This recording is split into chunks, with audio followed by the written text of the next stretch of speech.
Now, I'm delighted to say that we're joined by Ladbrokes ambassador and former Ireland international Kevin Doyle. Kevin, how is the form? Very good, David. Enjoyed that match last night. Yeah, well, that is true because we're filming this in the aftermath of our win over at Lithuania. We didn't make it easy for ourselves, but overall, what's your take on it? Overall, very positive. Listen, a yard or two either way on a few of those offside decisions. There wasn't much in them. Listen, there were offside decisions, but we had a couple more goals. It was close. It was really good build up play for a couple of those as well. So, no, I'd be very positive and right till the end, looking to score, doing the right things, and really positive as well with Troy Parrott. Not only scoring, but prior to that, in his touches, his just all round energeticness, changed the game a little bit, brought a bit of positivity when he came on, made an impact. That's what you want, bringing people off the bench, make an impact. Show me why you should be in the squad, why you should be playing, why, in Troy Parr's case, there's been so much talk about you over the last few years. Real good performance in the short cameo that he had, and a fabulous goal. Yeah, it was. And I think, for someone who has been labelled for so long as an immense talent, he was that impact sub. And I suppose like Lithuania, okay, maybe not a highly ranked team, but it still keeps that Yeah. positive run for Kenny, Ireland, the players, which is probably like momentum is key. Yeah, momentum, confidence, crowd behind you, positive questions from the press, positive atmosphere. And a lowly ranked team or not, listen, we struggled against lowly ranked teams before and they've beaten us. We still won the game. You have to win. It's not easy to win any game of football. You're playing a team who wants to win just as much as you, is trying to be just as organised as you. It's not just about ourselves. Other teams are trying as well to build, and Lithuania are trying to build and do the right things. It's not easy to beat anyone. So no, I'd be very positive on that. And the prior to the game before that to Belgium, to go behind a couple of times and to come back, score a couple of goals. Friendlies, international friendlies can be quite meaningless a lot of times, but these two weren't meaningless games. There was definitely a bit of development there and a bit of confidence gained from them. And in terms of the Belgium game, okay, you can look at the Belgium team, the squad. It was, some would say, a second string, but they were still quality top Yeah. level players.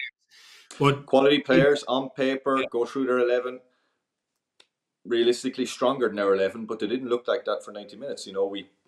We what I enjoyed and what I've always wanted from Ireland over the years is we didn't just put 11 men behind the ball or 10 men behind the ball and the goalie and defend for 90 minutes and hope to break and hope to win a set piece or a corner. We went out and we tried to pressurise them, put them on, close them down, win the ball higher up the pitch, use our energy and our enthusiasm as well as some good ability, but higher up the pitch instead of trying to win the ball back and then you've got 70, 80 yards to try and make up, never get a chance on goal. I think one quote I liked from Stephen Kenny, he said, we didn't set out to lose or to lose to a slow death, meaning like sit behind for 90 minutes and maybe concede or whatever at some stage. We went out and tried to play the game. Missing a few players. Belgium didn't play a few players, but you still go through their 11, a very strong 11. And no, nice to put in a decent performance again. Said, all building, all confidence. We have to do that in competitive games now.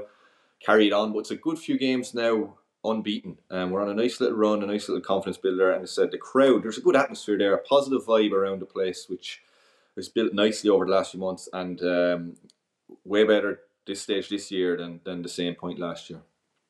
And like you touched on that coming from behind, how important is that again against like a Belgium? Okay, the mindset Yeah. is, they go one up early days. It's kind of like, all right, here we go. But that wasn't the case. They came back, on two occasions and got the draw in the end. Like that again, you talk about that positivity.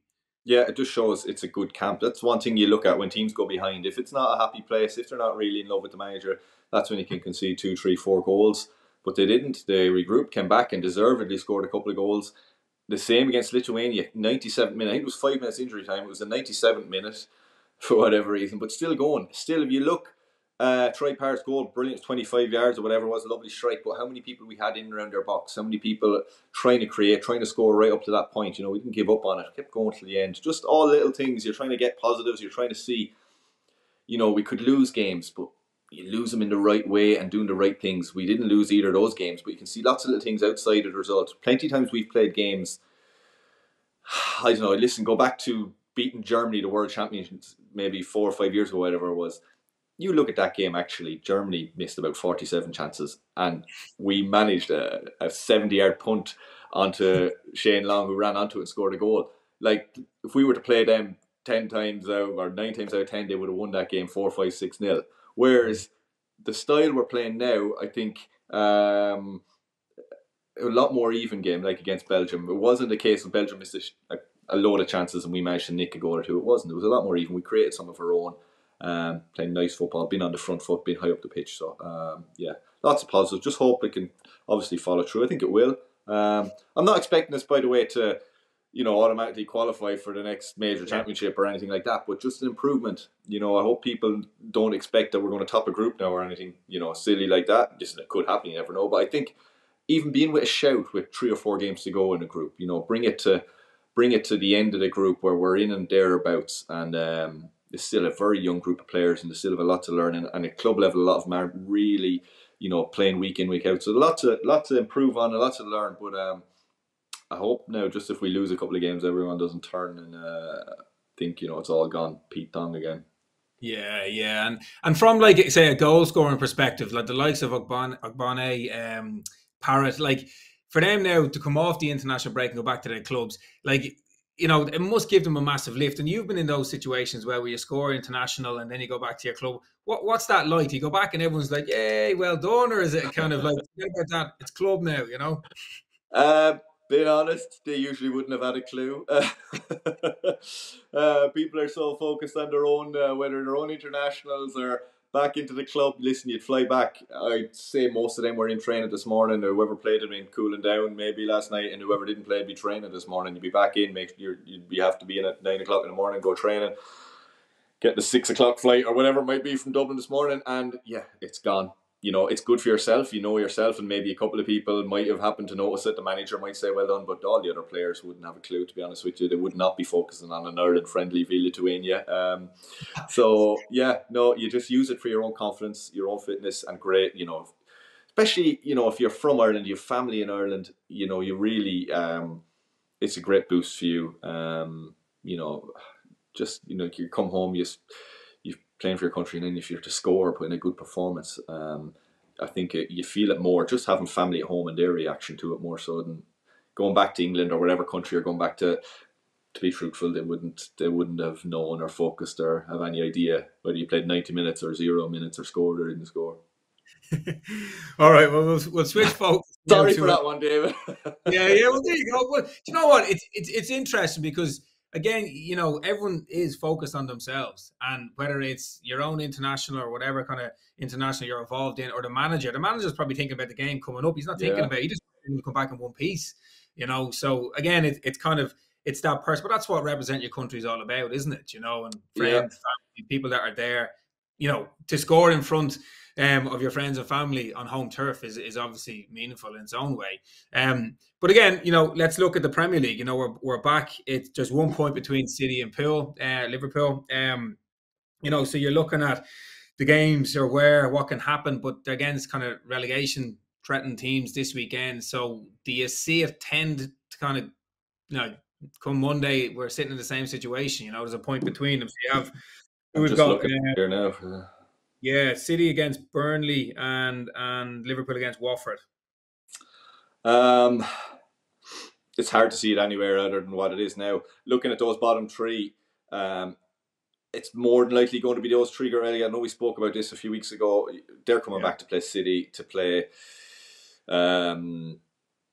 Liverpool, the 2 top teams against, second from bottom, third from bottom. Very difficult for them. The only thing I hope you'd say is in their favour is City and Liverpool will have had everyone away playing all around the world in the last week, 10 days. So you might have a chance of catching them on the hop. Out of those 3, in the bottom, you can basically write off Norwich, I'd imagine. Watford are the only one for me. Roy Hodgson is there, been there and done it before. I think I spoke to you about when he was Fulham manager and there were 10 points tailed off at one stage and he managed to get them survive in the last game of the season. He came in at Christmas or something and they actually sent, he was at Reading at the time, they sent us down on goal difference in the last game of the season. So Watford would be the one out of that. I know they're all over the place with Watford. You don't know what's going on there, but he might be able to get them organised. They still have a chance of catching Everton. You'd imagine Leeds should be okay at this stage. But yeah, I don't see either of them getting any points this weekend. As I said, their only hope is maybe catching the two top teams, maybe the one weekend where they might be able to do it after an international break.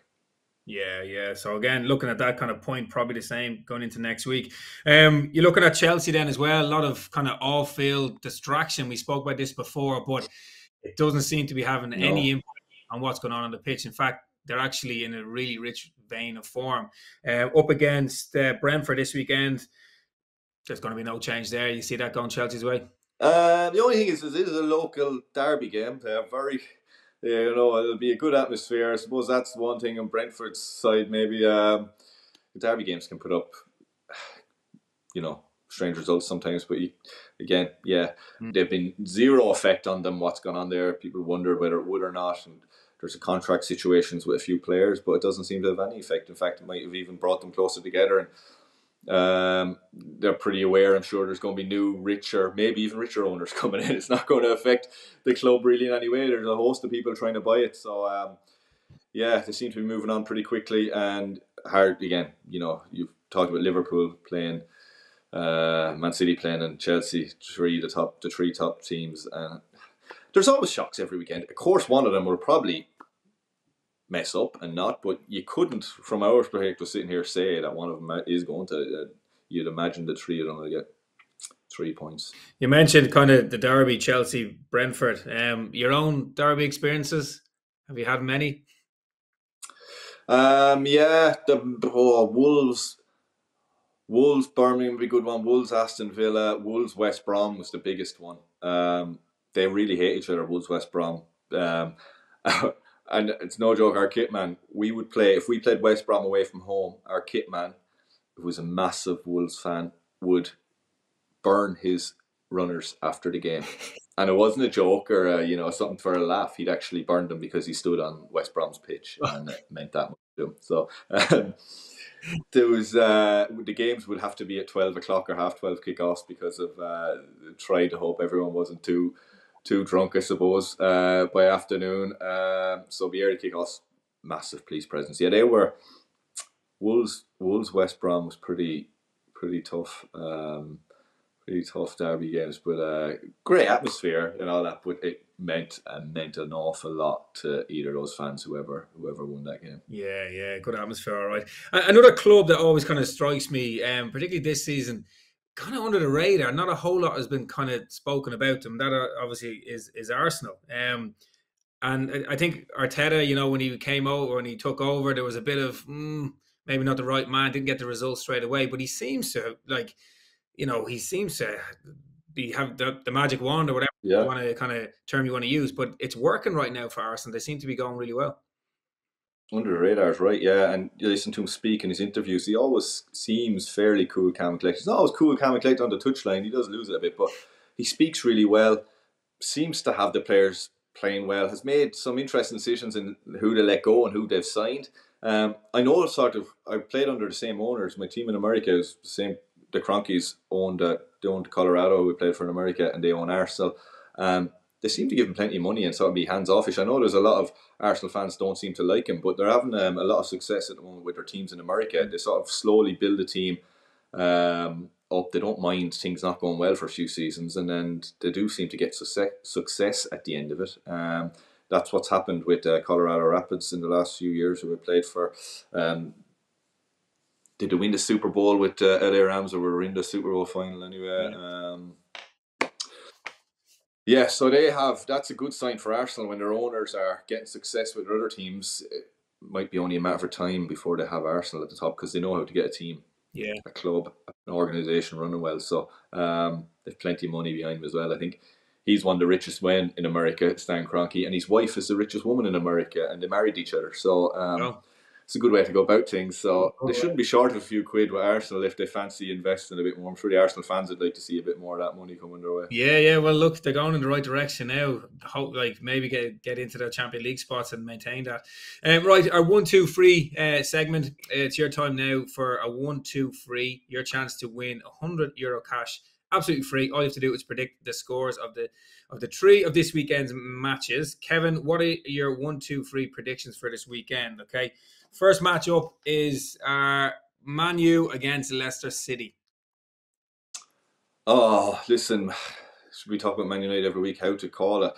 I'm going to go home win Man United. Bruno Fernandes played well for Portugal during the week. Might have a bit of confidence. He's been under the cosh a bit. Man United getting a bit of stick. I'm going to go for a home win against Leicester. Leicester haven't been exactly flying it all season. I know they're mid-table, but hasn't been their best in a number of years. So I'm going to go for Man United, home win. Let me pull a score out of the sky here. A few goals. 3-1 Man United. 3-1 Man United. Right. West Ham at home to Everton. Yeah, good one. I like this one. So see David Moyes talking about Everton again during the week. I'm going to go for a draw on this one. Everton will be desperate, obviously, for something. West Ham having a great season. I'm going to go for a draw. Score draw, 1 apiece. 1 apiece, okay. And finally, Tottenham against Newcastle United. Tottenham at home. Again, Tottenham, hard to call. They're so all over the place. You know, they win a couple of games and you think everything is rosier again, and they lose and concede a few goals. Newcastle, you know, considering where they were when Eddie Howe took over, are having a great season for the last, I suppose, 2 or 3 months of this season anyway. I'm going to go for Tottenham win though. Be close enough game. I don't think Tottenham will score too many goals. I'll go for 2-0 to Tottenham. 2-0 to Tottenham. Okay, so 3-1 Man United against Leicester, 1-1 West Ham Everton, and 2-0 for Tottenham against Newcastle. Kevin, thank you for your time. Remember, if you are having a bet on anything this weekend, please do gamble responsibly. Visit gamblingcare.ie for more information. We'll be back next week for more of the build-up brought to you by Ladbrokes. Kevin, have a good one. You too, David. Cheers.